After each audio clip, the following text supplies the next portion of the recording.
This is a story about a man who made a difference and never forgot where he came from. This is the story of Israel Harold Asper. For 40 years, this once small-town boy navigated the waters of politics and international business, leading when leaders could not be found.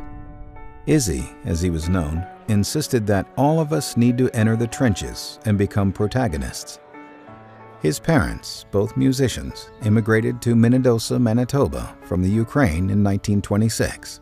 Izzy grew up working in the local movie theater run by his father, cleaning gum off the seats by hand. This small-town start was an early lesson that with hard work, dedication, and a dream, anything is possible. He delivered newspapers at the young age of 14, and in 10th grade, he started his own high school newspaper. This new venture gave an early glimpse into his professional future in law and the media. He kept busy after high school, studying music, philosophy, and history at the University of Manitoba, while also writing a music column and participating in debate, drama productions, and student politics.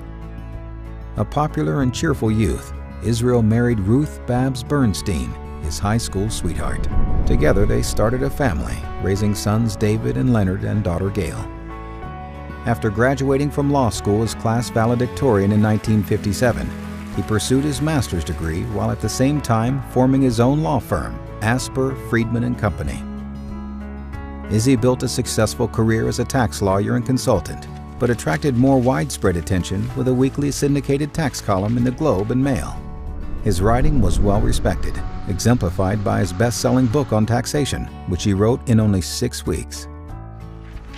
Believing that public service was the highest of callings, Asper won the leadership of the Provincial Liberal Party in 1970 and spent the following 5 years advocating tax incentives for businesses, a Bill of Rights, and rural development, among other issues.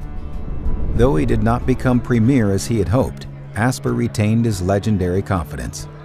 Upon resigning from politics, he said, "I'm like the racehorse trained to run. I'm still looking for a forum."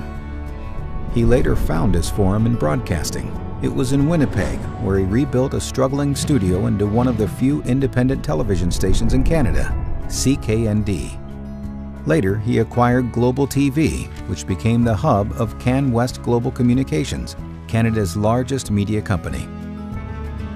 But he wasn't done yet. His next career would see him give back to his community, or as he put it, paying his debts. Asper gave millions through his foundations to local hospitals, parks, theaters, arts centers, and cultural centers. He was the University of Manitoba's most generous individual supporter.